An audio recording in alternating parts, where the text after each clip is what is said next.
So as the week goes on, and as it gets closer and closer to time to celebrate recovery on Saturday, um, I am becoming more and more um,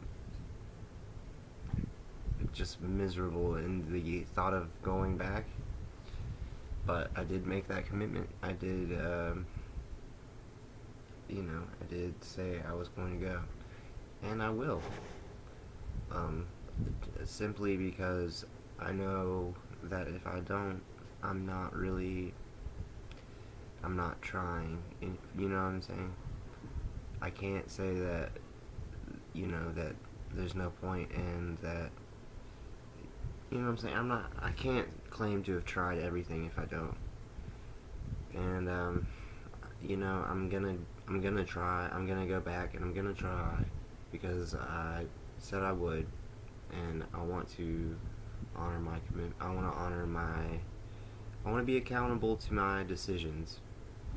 So this third and final time, I don't want to say third and final time because this this next time that I go to celebrate recovery, I'm going to be very realistic and I'm going to have realistic expectations.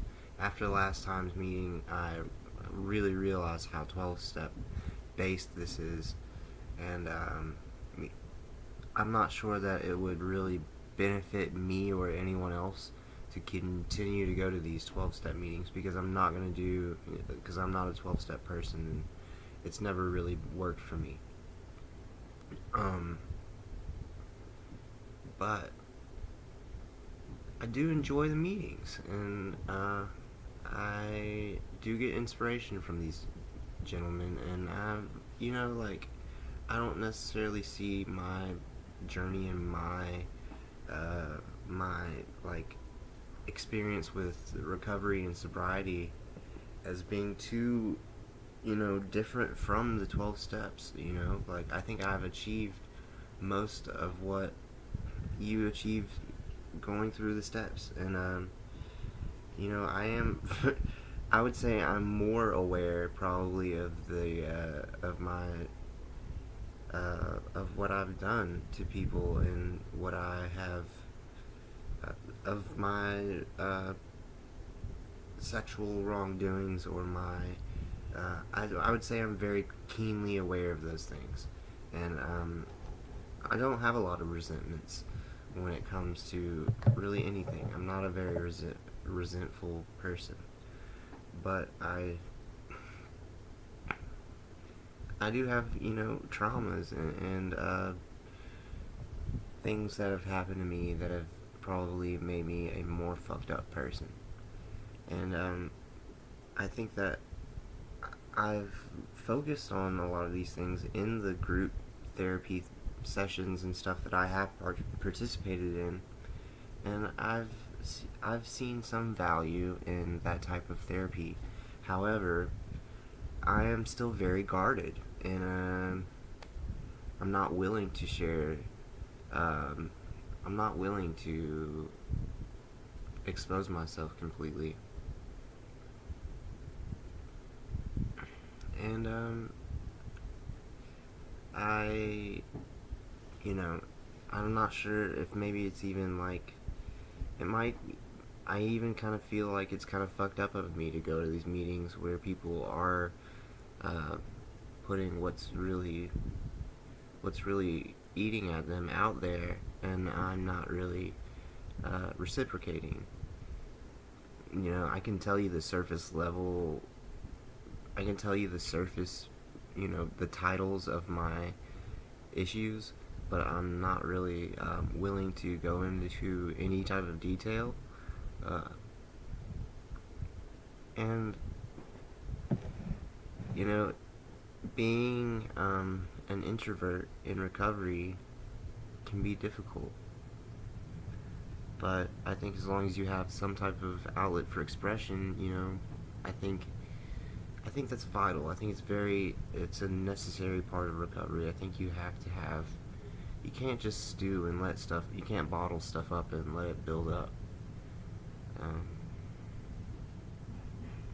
But getting ready for Celebrate Recovery, I'm not very excited about it. I'm kind of I'm trying to have a good attitude, and trying to stay positive. But you know, I think what I might do is just be honest, and in the meeting I might just tell them what my reservations are, and see what they have to say. And it'll most likely end up in them trying to get me a sponsor, or something like that. Um,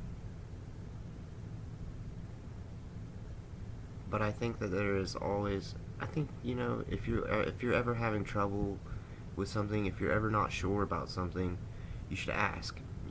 Because I think that there's a lot of pride in that, in not being able to ask for help, or not being able to ask for help. I think there's a lot of pride in that. And you know, pride can be counterproductive. And while I'm trying to recover, I'm gonna give everything as fair of a shot as I think that I can. And I'm not gonna take anything too seriously, because I feel like I'm not a culty type of guy. Um, I'm not a very touchy feely guy. I don't like being hugged, and I just you know, I guess that's what I've been thinking about it. I'm just not that type of person, and the fact that I've tried this at all is kind of a strange. It's a strange. I'm not really sure how my. I mean, I know what led me to the meetings, because I believe in Jesus, and I believe that. Uh, I believe you can find happiness in that spiritual path, but I'm not sure, because I did have some. I knew that there were some 12-step aspects to um, this recovery organization, but I guess I just really wanted to go and try to it, I was looking for a place where there would be some expectation of sobriety, that I could go and hopefully maybe make a friend, and maybe help somebody along the way. I'm just trying to trying to help people where I can. And you know if I bring my thoughts to the round table, and they don't really appreciate them or want me to be there, obviously I'll stop going. But I don't want to make something out to be I don't want to have a negative picture of what something is in my mind, because I have had bad experiences with 12-step programs in the past, and not be objective to what this Celebrate Recovery thing is really all about. And it's really all about Jesus, and that's what led me to it in the first place. So yeah, since my dog keeps kicking my computer and shit, I'm gonna go ahead and get off here. But fuck it.